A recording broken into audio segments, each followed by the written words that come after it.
Welcome everyone to Girl, How'd You Get That Gig? Episode 9. Woo! Along, along with my amazing co-host and partner, Amy G. I'm Celeste Gehring. Amy, you want to do the honors of introducing our next guest. I do. I absolutely do. I'm so excited because our listeners are going to get so much information today. So here she is. She's an Emmy-winning sports correspondent and sports writer, Kavitha Davidson, and just a few places she's worked. So let's get ready. We're going to count. Ready? HBO Real Sports, The Athletic, The Lead, ESPNW, ESPN The Magazine, Bloomberg. She's also an author. Go girl. And she serves on the board of directors of the Yogi Bear. I have not seen that. I love that. The balloons. For anybody listening, you need to start watching on YouTube because Celeste just crushed it. She's on the board of directors of the Yogi Bear Museum. Miss Kavitha Davidson, welcome to Girl, How'd You Get That Gig? Thank you so much for having me. I'm so glad to be here. We're so happy you're here. And I love the balloons. I know. I'm so jealous. You gotta teach me that, Celeste. I was going to have to count on my toes next, so I'm glad we stopped at 9. All right, Kavitha, we like to play a game we call Girl Gig Quick Pick to start us off, to get to know you a little bit better. And since you're a native New Yorker, we're going to keep it Big Apple centric and get to know a little bit about you. So the clue, the whole thing, you have to say your answers in a really thick New York accent. Please. Oh God, it's funny because everyone's always said you don't have a thick New York accent. Did you unlearn it? And I'm like, no, my parents are British Indians, and this is how, I will say a couple drinks in me in the coffee, or if I'm pissed off, then it starts to come off. Oh my God. Sure. Thank you. I appreciate it. It's my favorite accent. So all right, get her, girl. What do you got, Celeste? Okay, favorite New York food? Ooh, bagels.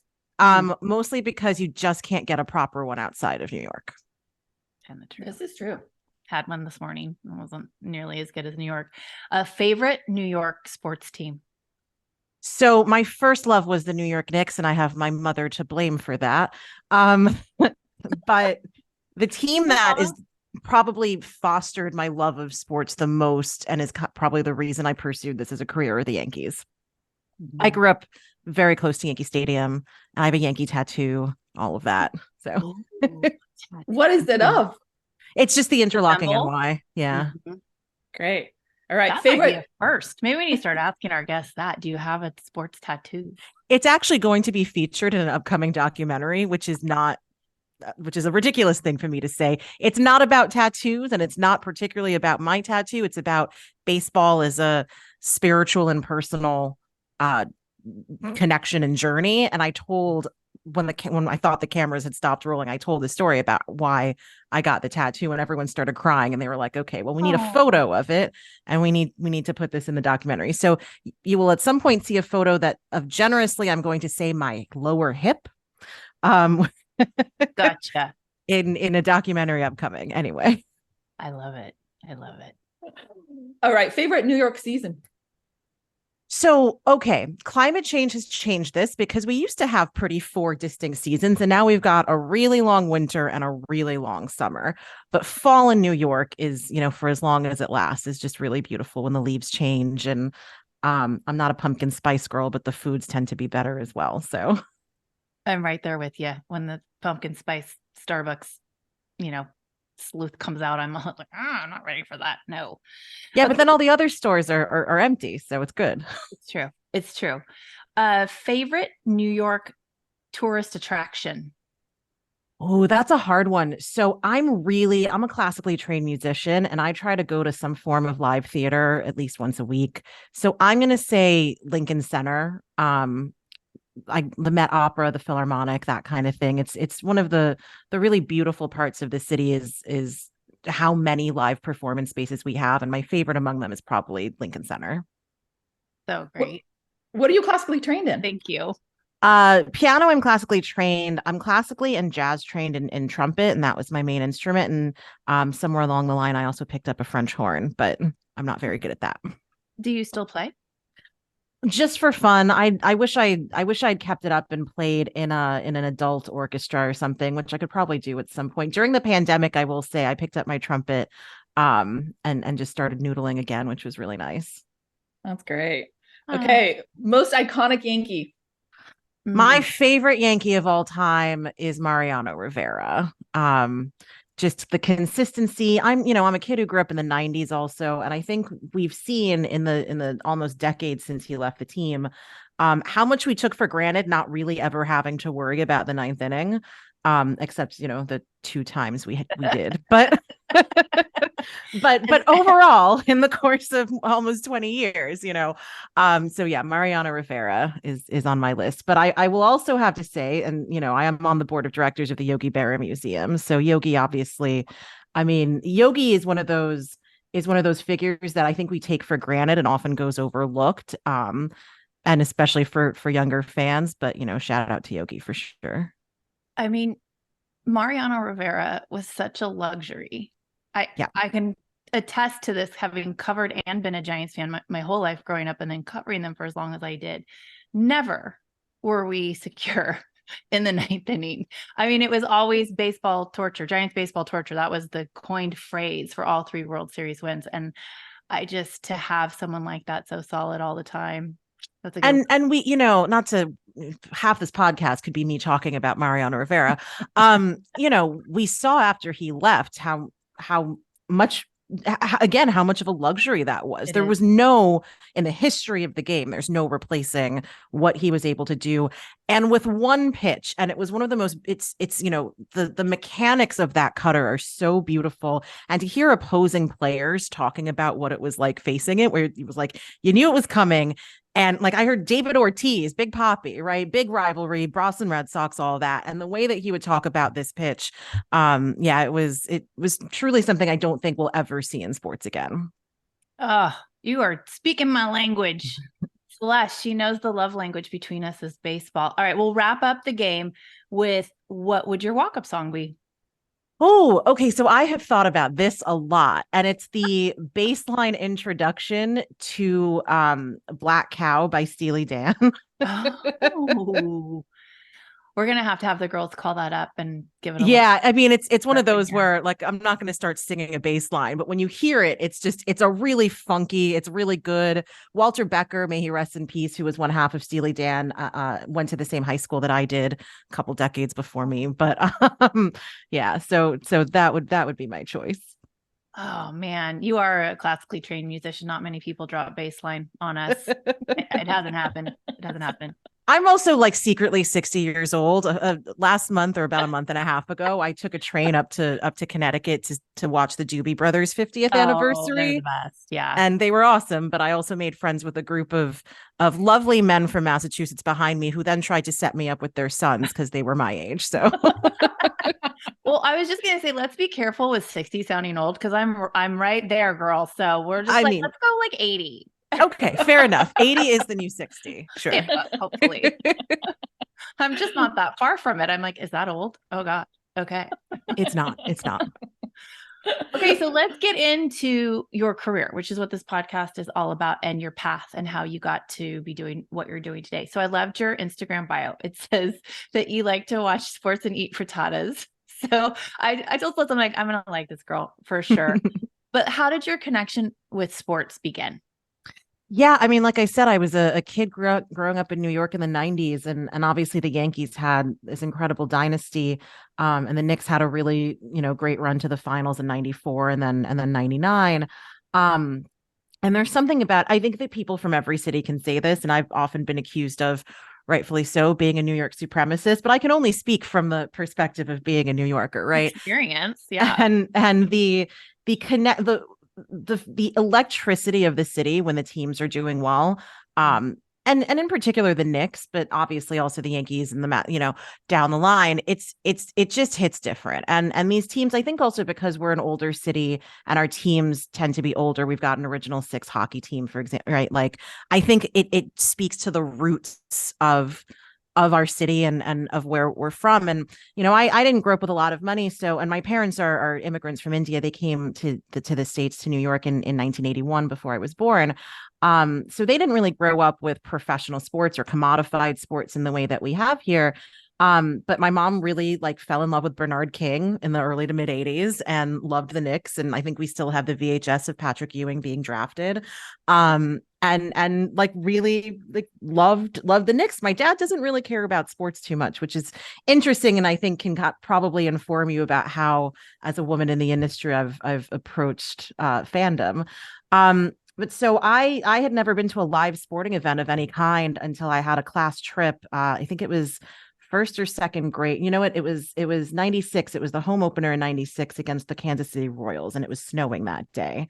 And it was also Andy Pettitte bobblehead day, and I still have that bobblehead. And this was Yankee Stadium too, right? So not the first one, and not the current one. And old Yankee Stadium had these acoustics where you felt the sound like rising down from your throat into the pit of your stomach. It was this very physical and visceral sound and feeling. And I'd never experienced anything like that. And, I remember walking into the stadium for the first time with my class, all of whom had been mostly to a baseball game before. And it was also the way that it was set up was every step you took further into the stadium before they took your tickets, you got another inch of the view of the field. And it's this like very beautiful visual memory I have of every time I entered that building. So I fell in love with the feeling of being in that building. I fell in love with the community and the sound. And it was so very New York, where we were in the South Bronx, and there were people from all backgrounds speaking all languages, and I didn't understand the game at the time. But I tell people I've been kind of chasing that feeling ever since. Yeah, there's an electricity that you feel physically in your body. I have one really quick Yankee Stadium story, Celeste. Yeah. So Paul and we got married in 2001. He also plays the trumpet, so I feel like you guys would really get along. And so we were dating because he was working at Sports Illustrated back in New York and I was in California. I think we were dating, and we went to a wedding back there. And part of the 3-day extravaganza was to go to a Yankee game. And I hadn't been to the state. Maybe I had once before. So we sit in the bleachers. And do you remember around what time of the year it was? Yeah. Well, it was summer. Okay. So baseball season, but I feel like it was towards the end of summer, like maybe September. And I want to say it was like 1999 or 2000. Okay. So I thought you said 01. That's why I was asking like if it was before or after 9/11, basically. So before, okay. For sure. And you'll see why. Okay. So someone in the bleachers starts throwing a beach ball around. And I'm like, hey, California girl, even though they only do that at Dodger Stadium. And I do not like the Dodgers, but I recognize, the tradition. And I was like, right on over here, So it comes over. I am not kidding you guys. This New Yorker, it comes to me and I'm like, okay, I got it. Reaches over me, grabs the ball, and he stabbed it with a pocket knife. And I can't exactly say what he said because my mom's listening, but it was like, we don't do that in New York, and I was like, oh my God. And I'm surprised he even married me. He's like, oh my God. Oh my God. Cause I was like, we're here, over here, So that was, I will say, no joke, a knife. The bleacher creatures of yore were hardcore for sure. Definitely before 9/11. Well, yes, well, absolutely. That's funny. My equivalent of that, which is far less violent, is I won't abide the wave at Yankee Stadium. That shit is not something that we do. No, I mean, in general, right? Like Noah Syndergaard and I are 100% on the same page when it comes to this. So I love that. I love that. And I do kind of feel, because Giants fans originated in New York, there is a very similar vibe to what they'll put up with and just how hardcore they are. They also, we grew up going to Candlestick, which is as cold as New York in the winter. At one game, you just go to one game and you're like, oh no, this is bad. So there's a camaraderie, I think, between the fans and an understanding. But I went full California blonde mode and I was like, oh no, not. It was not a good move. Who were the Yankees playing? Do you remember? Oh, I have no idea. Okay. I think I have PTSD from that game. Fair enough. Yeah. Paul would know. He probably has the ticket. But yeah, no, it was like, just a random outing for the wedding party to go over there. So, but it's memorable. Yeah, absolutely. Yeah. Yeah. Amy, that was a pretty good New York accent you got going on there. I think we need to I practice am that in good future at episodes. accents. I'm very good at accents. All right. Kavitha, you attended Columbia University and you were the sports editor of the Columbia Daily Spectator. What inspired you? I mean, you had this love of the game. We went to Yankee Stadium, all of that. But what inspired you to actually pursue a career in journalism? Yeah, I mean, I would say in high school, I just kind of wanted to work for the Yankees, right? Like I wanted, like that's just kind of, it was that I wanted to be the first female GM of the Yankees. Um, Oh, and but I went to a very intense math and science high school called Stuyvesant, where every kid was. Most kids were immigrants. Most kids, a lot of kids were on the free lunch program. I think more than half of our student body falls under the poverty line. So we're all, like a lot of us go into STEM fields, right? So it's a math and science high school. And my mom's a scientist and a neuropathologist, and that was the move. I was very good at those things. And then I had a teacher sophomore year, who an English teacher who recognized that I was a really talented writer, and that wasn't something that I knew I had a talent for, and it was also not something that I knew I enjoyed to do. But him recognizing that, and he was also known for being the hardest grader in the school. He was also the hottest teacher. And I've gone back to speak at the high school since. They've invited me back, and I'm thinking about it, and I was like, man, he was probably 23. yeah. Those first jobs that they get, they're young. Yeah. But anyway, the fact that he was the hardest grader, and he was a snarky 23-year-old asshole, so he would just like underline something on your term paper and just write awk, like awkward. Yeah. So the fact that I did like really well in his class and ended up taking another AP class with him after that. But anyway, so he fostered this love of writing in general for me. So I joined my high school paper covering like arts and culture and things like that. And I didn't actually write sports then, but that was really when I think junior or senior year of high school, I was like, no, like I want to be a sports writer. I want to pursue journalism. I think it was also like my political awakening probably came right after the 2000 election, and I started high school in 2002. So the importance of journalism to, society and to our democracy, even in something as sports. And honestly, I when I was applying for colleges in high school, I wasn't trying to be this like investigative or impactful sports writer. I wanted to be the beat writer for the Yankees, right? But when I got to college, between my freshman and sophomore years, I had petitioned to take a graduate school class. And it was called the Socio-Historical Foundations of American Sport.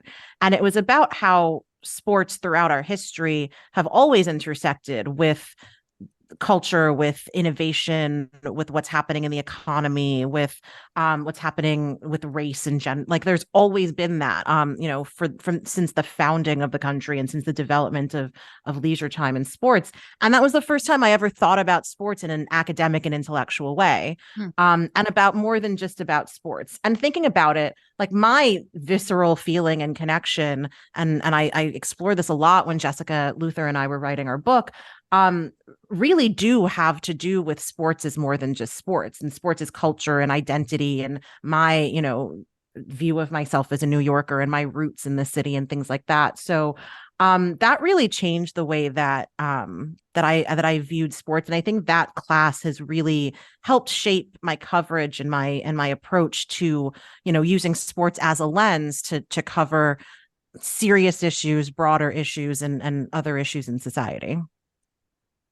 It's such a platform, I mean, and that's what I've realized through my years in covering sports, and that, the day-to-day grind is what it is, but there's so many ways you can reach people because of sports, and it connects so many people of different backgrounds, different genders. And I'm going to go off the beaten path a little bit from what we had scripted for you, because I really want to know, with your mom being a scientist and your parents coming from India, there are always different cultural expectations. Every ethnicity has them and culture has them. So how did they take you, maybe, I don't want to assume here, but it feels like No, they going didn't into take it well. That's journalism- fine. They journalism didn't take isn't it well. probably the norm, right? And I would guess with going to that school, that science was probably the path your parents thought you were going to take. What can you share about the juxtaposition you were in with that? Yeah, I mean, I think that, so first of all, they are very supportive and very proud of me now, but it absolutely took them a long time to get to that place. And because, listen, like, not coming from a lot of money, right? Journalism isn't the most stable path from an income perspective, from a job security perspective. Like, none of us got into this We for the can money, attest to guys. that. Yes. Amen. Right. Yep. Amen. Like, some of us are lucky to make quite a good living at it, but none of us got into it for that purpose. So, No. but yeah, I mean, I will also say that I have a sister who's 11 years older than I am, who, she was never really math and science inclined, but she did go to the same high school that I did. And she majored in college in like gender studies and creative writing. So my parent, I think her first year of her freshman year, her first day of her freshman year of college, she brought home like a brochure for a writer's workshop. And so my parents had at least 10 years to try and get used to get used to me. She helped. Yeah. She absolutely helped. Yeah. But no, I mean, but it had been a struggle for many years about that, for sure. And even when I started to make it professionally, like my parents were very proud when I got my Bloomberg job and a Bloomberg salary, frankly. But and it was also, it was an outlet that they respected, that they knew they could describe, they could tell it to their friends and they would know where I worked and that kind of thing. But they still didn't really quite understand what I did. And I think that they still don't quite, a lot of people don't quite understand what we do as journalists, right? They do recognize now that it's important. And they read everything that I write and they watch everything that I put out there. But, it definitely took a while for them to warm up to the idea. And it wasn't because, they didn't think it was important, it was, elite or important or anything like that. It's because they were worried about stability, which I understand, from a parent's perspective. But, somehow I'll keep forging my own path instead of, these careers where you have a set 3 to 5% raise every year. That must be nice. I'll share a really quick story that you can probably relate to. So I'm a lot older than you, and I graduated from UC Davis in 1995, and I wanted to work in television in hard news. That was kind of the path that I wanted to take. And it took me a couple of years to get there. Around 25, I got offered a morning assistant producer job back near home. I'm in Northern California. I was in LA. And I went home for the interview and stayed with my parents. And my mom's like, "Oh my God, this is so exciting. I'm so excited. You're going to get it. You're going to get it." And my dad's like, "Well, let's make sure she gets it." So I get the job offer. It's part-time, 5 hours a day for $8 an hour. And I come home, I go, "I got the job." And I was like, "Oh," tell them what it is. And I just remember my dad, who had just at that time dropped $40,000 for me to go to UC Davis, right? And my parents are super young. That was a ton of money for them. And he just goes,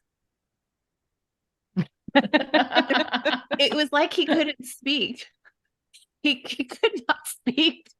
And my mom's like, "This is going to be great. It's going to be great." And my dad was like, "How are you going to survive? Like $8 an hour?" I'm like, "I don't know. I'll figure it out." And like in those 5 hours a day, they probably expected you to do 30 hours worth of work, right? 100%. And I'll tell you, you move up the ranks very quickly in news when you start on a morning show, because nobody wants to do it. I had to be there at 2:30 in the morning. And in 2 months, I got promoted to producer and I got a raise to $10 an hour. And I was like, I'm rolling in it. But the parental side of this is probably one of the most insecure occupations you could ever have. And as you're saying, Kavitha, like, which kind of leads us to that next question of like, how do you explain what you do? Because you do so many different things, which is awesome. But Thank you. if somebody says, "What do you do for a living?" How do you answer that question? Yeah, and honestly, the answer to that question has changed depending on where I've worked, and what I've been doing. Currently, I'm a correspondent on Real Sports, and it's an honor to have been on the show. And I'm very sad that our show is ending at the end of this year. My favorite show. It's mine it's too. an institution.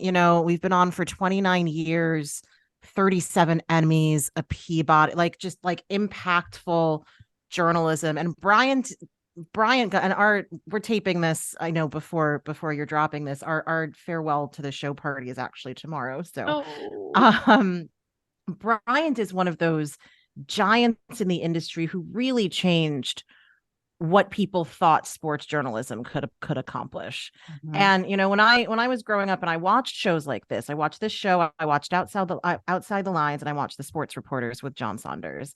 Mm-hmm. And I dreamed of being on those shows, and unfortunately John passed away before I joined ESPN, but I did get to do Outside the Lines quite a bit, and now I'm on Real Sports. So I'm very lucky in that sense. But so the way I describe what I do, and I will also say that in general, and this is my soapbox, we need to teach media literacy in this country because nobody understands what journalists do, and how they do it, and that's part of the reason that there's so much distrust. But anyway, the way that I currently describe it is, I'm an investigative journalist. I cover, the intersection of sports and business and policy a lot, race, gender, culture, corruption, a lot of kind of the not fun stuff. And the way that I say it is I love sports and I don't get to ever cover the fun stuff in sports. But the stuff that becomes hard news, like Brittany Griner being held in Russia, those tend to be the stories that I gravitate to and that I'm more known for. And I think, like my sister's not a sports fan. What I often say is I don't think you need to be a sports fan to care about or be interested in the coverage that I do, because there are, sports are multi-billion-dollar industry. They should be covered like every other business is. And they are also such a huge, as you said, Amy, cultural force that unify, but also can be used to divide us. Right. So that's, it usually takes a while to actually explain what I do. But yeah, I was just gonna say, when you mentioned Bryant Gumbel, like talking about the layers he brings to sports, but to journalism as well. But he's the blueprint. I mean, he's the, and we've seen this over the years where sports journalists cross over into hard news, and it happens the other way around as well, because there is, depending on the kind of coverage you've done, there is just so much overlap. It's the same skill set. It's the same foundations when you're doing it right, and he was kind of one of the first people to do that and to recognize that. He's awesome. I love him. Exactly. With all the stories and the interviews you've done, which ones have impacted you the most and stayed with you? Yeah, the obvious answers are the ones that have won awards, which is an obnoxious thing for me to say, but it's not, because you won a ton of awards. We'll for you. Oh, thank you. So the piece that I did that was nominated for an Emmy at Real Sports, it was only my second piece there, was about the team doctor at the University of Michigan, not Michigan State, which was Larry Nassar with USA Gymnastics and Michigan State, but the team doctor, Robert Anderson at the University of Michigan, who, similar story, over the course of 40 years, assaulted over 1,000 victims have come forward so far. And the thing that made this unique was he was the team doctor for mostly the football team and other teams as well. But that means that the majority of his victims were men, and the majority of his victims were Black men. And we don't talk about men being sexually assaulted, and we don't talk about Black men being sexually assaulted. So I interviewed 3 survivors, and all of them have actually had some form of relationship with Larry Nassar's victims also. And it was really interesting. One of them came to set to walk through, one of the players that I interviewed through. And it's been interesting to see that, that camaraderie and, that community come together. So that story meant a lot. I won't say it's because of the reporting, but after the piece came out, there had already been a class action lawsuit. And I believe I can't remember the exact number, but the settlement was over $500 million. And it was the largest sexual assault class action settlement in the history of the United States.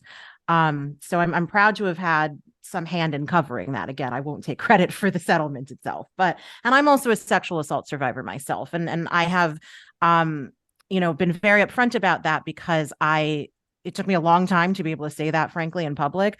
But also, so much of my coverage, unfortunately, has been about gendered violence in sports, and being able to bring that experience and also that empathy and having survivors be comfortable talking to me because of it, and hopefully, I think, maintain objectivity as much as possible. But so that's been, a particularly impactful corner of my coverage. The other piece that I'll bring up that won an Edward R. Murrow Award when I was co-hosting The Lead, it was just this really beautiful story about a young boy in Baltimore named Mo Gaba, who was kind of known for being this super fan of Baltimore teams. And he was a very young boy. He had a terminal illness, but he would just call into his radio stations, and they got to know him and they got to know Mo, and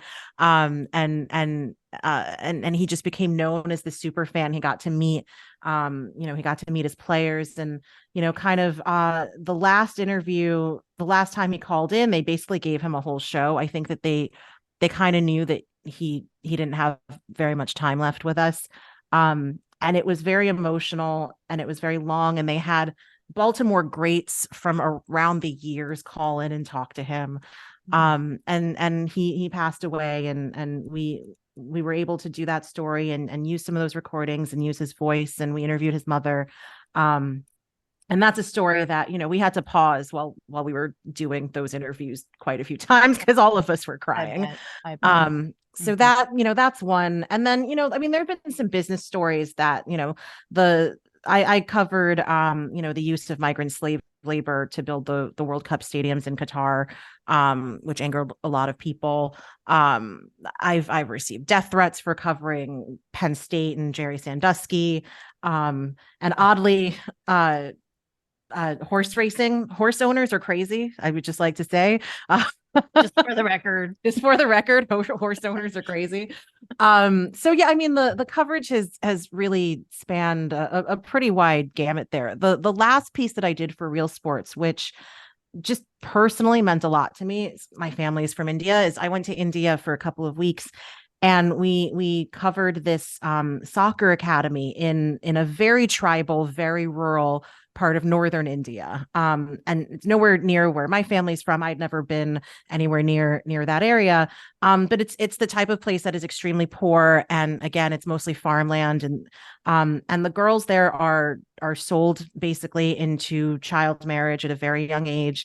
And, they're forced to work the land. They're not expected to go to school. Most of them are sexually abused, probably by a family member before they turn 5.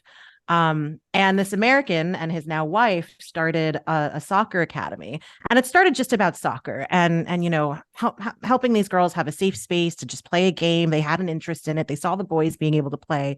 But now there's also a school attached to it that has 99, I believe, students in it now. And it's really remarkable. Again, these are girls who are not expected to go to high school, and they're taught everything. They're taught English, which is super important, especially in that part of India. And a lot of them go on to go to college in very metropolitan cities in India or abroad. And one of them, incredibly, is at Harvard. So that was a story. These girls look like me and they took to me. I have an Indian name. It was a really personally important story for me to be able to do. And I'm happy that will be my last piece at Real Sports. You are just fascinating. You are fascinating. And there's so many things I want to ask, but I really want to get into your background, being Indian, being female. But with all of the things you just mentioned that you covered, there's so much disappointment when you get into the nitty gritty of any organization, right? But what's so harmful when you get into it with sports, and they always say, be careful about meeting your heroes or your sports heroes, right?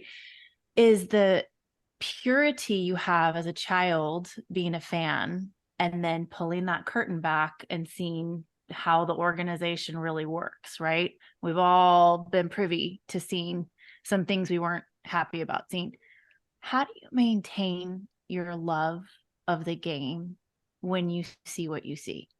Yeah, I get asked that a lot. I'm sure you do too. I think in any capacity, being a woman in this industry, being a person of color, just like, being a gay like even just being a male ally, right? Like a white dude who's just a good person, right? Like you're still going to They're see, out there. they absolutely are. Yeah. And it's funny because, as I mentioned earlier, like when I was little, I wanted to be the GM of the Yankees, right? When I was in college, I did an internship with the Staten Island Yankees. And that was when I basically, and they was no corruption or anything, but I just saw how the sausage was made, right? And I was like, I can't work at a front office. I will end up being so disillusioned with this team, with sports, if that were the case, that let me work on the other side of things and try to make things better. So, the way that I maintain that feeling is that, first of all, I do remember what that feeling is, right? And I do get it. American football is probably my least favorite sport now because I know so much about not just the safety of the game, but frankly, the league itself and a lot of the people who work there. And there are very good people who do work there, but a lot of the things that happen behind the scenes, and still, when the New York Giants are on, I've got Plaxico behind me, right? Like it's still game over, right? Like it still kind of overtakes you. Now, I will say that I think when you work in sports, especially in the capacity that I do, there is no such thing as being able to watch a game purely for pleasure anymore. Even if I'm at a game in my jersey, all of that, because the analytical side of you still is on just a little bit, right? You're still thinking about what this means in the context of the season or in the context of what this team has done and all that kind of thing. So that's not there. But I will also say I'm very lucky that my job involves this, right? Like I wouldn't have it any other way. And Amy, what you're talking about with, the purity of being a fan, that was kind of the basis of the introduction chapter to the book Jessica and I wrote, which is about the moral and ethical dilemmas of sports fandom and how various people do or do not maintain their fandom despite them. And so we interviewed a sports psychologist who basically, and I asked her, why do sports matter so much to us? Why does it feel so deeply rooted in you? Like, and then when you challenge them, and I get, as I said, death threats and comments from fans all the time. Why is there such a backlash? Why does it create such a disproportionate reaction and often violent? Absolutely. And she said, if you think about when your sports fandom is formulated, it's formulated usually earlier than other types of fandom, music and art, like all that kind of thing.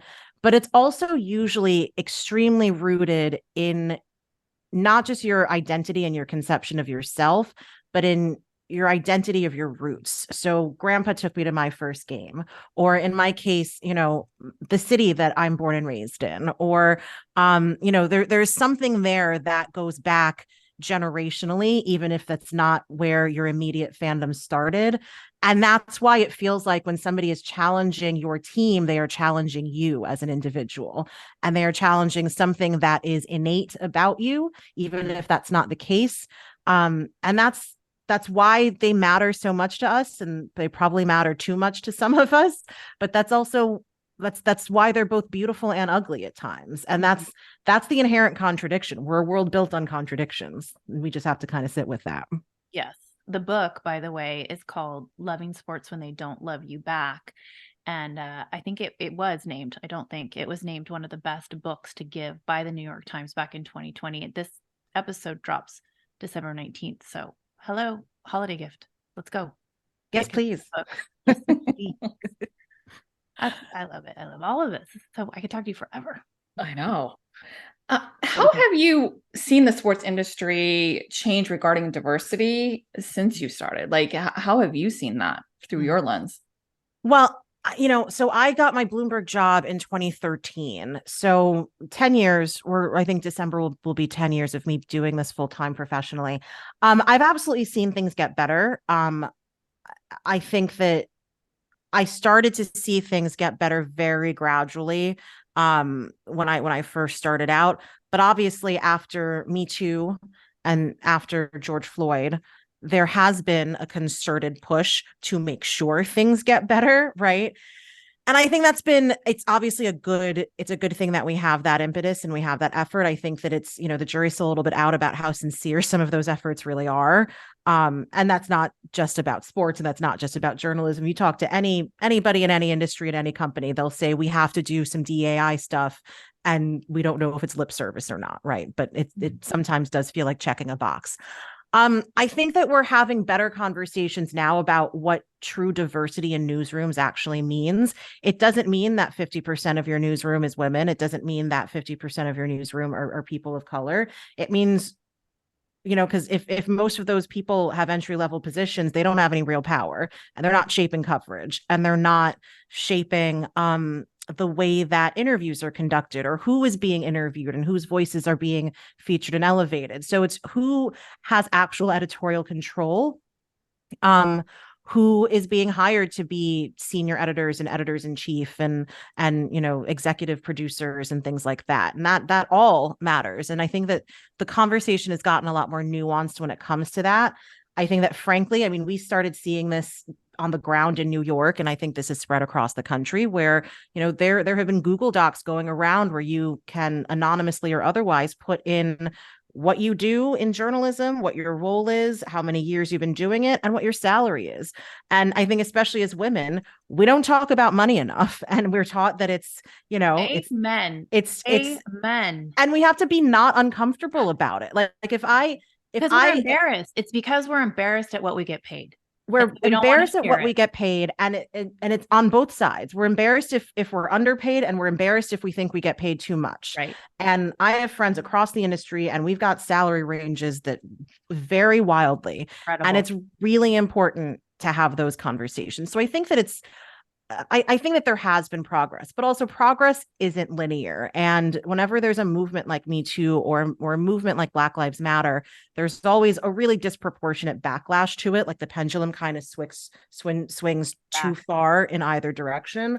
And I think that we see that a lot. I think we see that, we've seen that in the last few years, especially in the political sphere.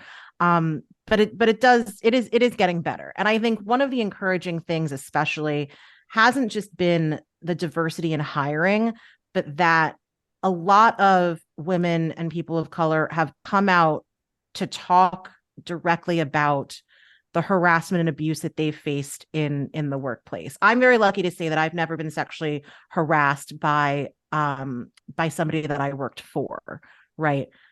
Shit happens, right? But we had this sprawling Washington Post report from a couple of years ago, where a bunch of NFL reporters and women who worked in league and team offices talked about their harassment. One of my great friends and colleagues, Rhiannon Walker, who's at The Athletic, was one of those women who came forward. And so I think the fact that people have at least felt comfortable and felt safer being able to tell those stories does indicate that we've made a lot of progress. But there is still clearly a long way to go. And as media keeps shrinking, I think we continue to see people in charge be afraid of going outside what they know to work. And what they know to work, frankly, is catering to white, usually conservative men in their 40s and 50s. Mm-hmm.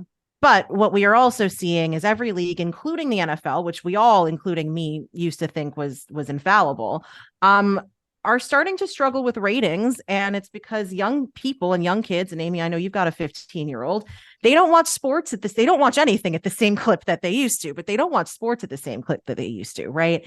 And they're not watching it in the same distribution channels and the same mediums and all of that. So everyone has to figure out how they're going to build the next generation of fans, which is not going to be a white man in his 40s. It is, we are going to be a majority minority country in 20 years. And the way that 13 to 18-year-olds think about entertainment and media is not the way that I did growing up, and it's not the way that people do now. So we do have to, I think capitalism and the dollar will force that progress to come, even if there's a little bit of inertia at the top that still exists. It's so true. I mean, progress is so slow, and in any time of our history, progress is slow. But speaking of my children, they're mixed. They're Mexican and white, and the attention span is not there to sit and watch any type of sporting event as we used to. What is a commercial? No, So you have that, but then you also have really what I'm most proud about regarding my children, and I feel like I can say this for this generation, is they have no tolerance if you're not inclusive. When pronouns and different sexual genders are mentioned, they're not fazed in the slightest. They do not care. Are you a good person? That is, and I know I'm their mom and I probably seem biased, but it's just they're unfazed by stuff that was not spoken of in my generation. And so I'm always kind of trying to learn, like, what's cis and what's bi and what's, all the things I'm trying to learn. And they're wonderful teachers for me and Paul. And I do feel like I did my part in having mixed kids, and, it's a better place when we work together. And I think it's absolutely true. And listen, there are a few things, especially about media consumption, that I can be old man yells at cloud about. But one of them that I will never old man, not just 80. But one of them that, I mean, and you're absolutely right. I make this point all the time. I just did a panel for Beyond Sport a couple weeks ago. This generation cares about social justice. Now, their definition of social justice might not be the same as the next person's, but they care about it. They're not afraid of it. And they in particular want their brands and the companies that they give their money to care about it too, or at least pretend to, right? Absolutely. And we've seen polls after poll, especially after Black Lives Matter and George Floyd, that prove that and that bear that out. And I think that's the kids really are the future. Well, talking about having a space for everybody, what advice would you give for people that are trying to break into the sports industry? Yeah, I mean, this is hard. First, I mean, the very practical advice is just do everything, honestly, like learn how to cut tape and learn how to cut audio and all of that. Like, I've been on camera and I don't know how to cut tape, and I wish I did, like that kind of thing. Try lots of different parts of the industry also, because there are so many different types of jobs that you can have. And as I said, the industry is ever shrinking. So just having a lot of bows in your arsenal is a good thing. And then for the breaking in thing, look, I took a very non-traditional path in here. I didn't graduate college. I was assaulted and did an inpatient program, like all of that, right? And I kind of had to really prove myself by doing a lot of work for free to get there. And I don't recommend or think that young people should have to do that. And I think that's another conversation that they're frankly, I'm grateful that they're having, where, if you have to write a bunch of columns for a job interview, you should be paid for that work. Like that's how that works. Absolutely. I will also, but given all of that, so that kind of speaks to like knowing your worth, not allowing yourself to be exploited.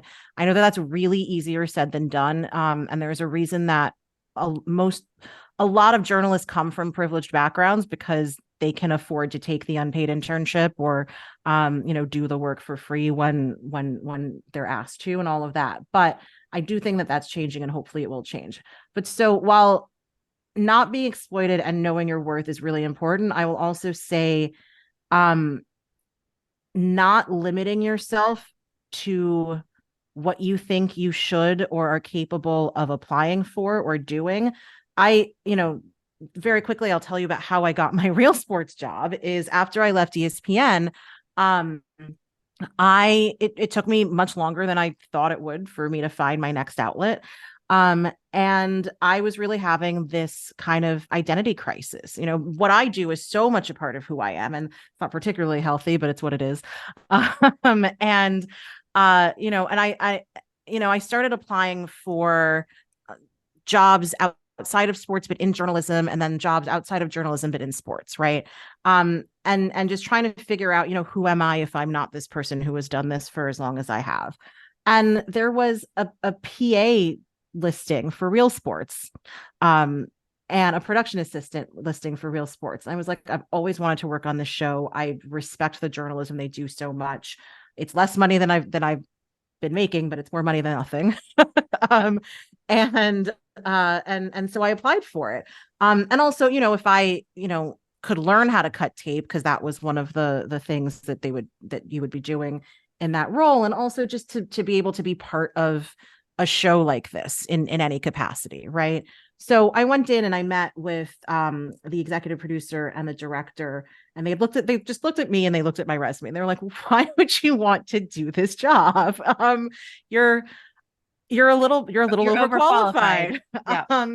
And I said it, and I said it genuinely. Like, it can sound like bullshit in the context of a job interview, but I said, look, like, I don't think I'm above any work, frankly. I don't have these skills. Like, I don't know how to cut tape, and I think that would be super useful. And I respect the show and what the show does. And I can't say that about a lot of shows that are still around. So so they were like, well, okay, well, we think you're wrong for this. Like, like, we need someone who's going to cut tape and run coffee and do, and I'm like, but I will do all those things. I was an executive assistant at one point, and they were like, no, like, but they were like, my director, Tim, he said, I'll always remember this. He said to me, I don't know what it is, but I've been doing this for a very long time, and you have it. Like, you are a journalist who is good on camera, talking about serious shit, but also sports. Right.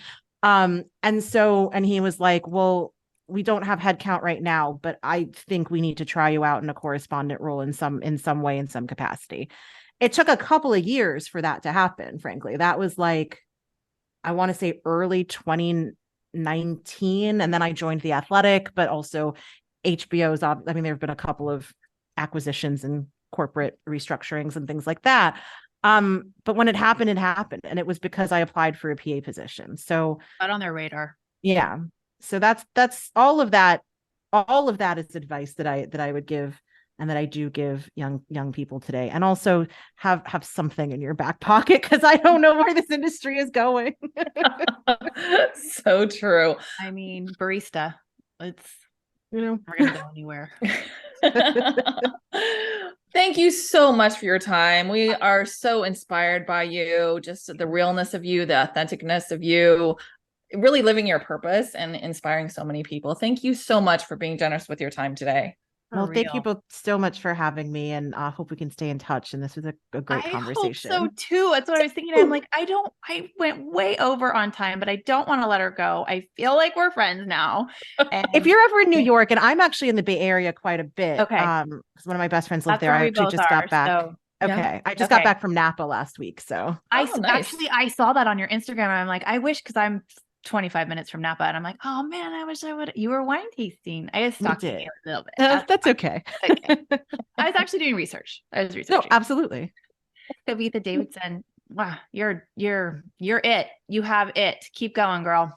Thank you. Thank you so much. All right, we're gonna say goodbye to you, and we're gonna talk about who's coming up next, Amy? Yeah, who's coming up next? I'm really excited because we're gonna hit episode number 10.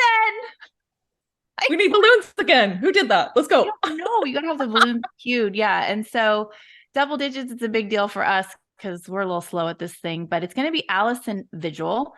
And she's an 11-time Emmy Award winner and the senior producer of regional coverage for MLB's Colorado Rockies. And she also produces college football and basketball. And the best part, Celeste, is she is a mother of 3. Talk about juggling. And there's not a lot of women that are professional men's sports broadcast producers. It's a mouthful. And so I think she's going to be fascinating. I mean, I'm blown away after each episode, these women that we're meeting. I'm blown away. I know. We could have talked to Kavitha all day. Just all day. Really, I could have. Oh my God, I hoarded the whole thing. I'm so sorry. All good. God, when you just, like I talked about that feeling you get when you go to a game, and it goes, that's what I was like listening to her. Yeah. She's Unbelievable. amazing. Amazing. Absolutely. Gosh. Well, thank you all for listening as our audience. We know you're going to enjoy this one for sure. Follow us on our social. Our handle is at Girl Gig Podcast. For Amy G, I'm Celeste Gehring, and you can listen to this wherever you get your podcasts or watch and subscribe to our YouTube channel. Do it. Woo! Bye.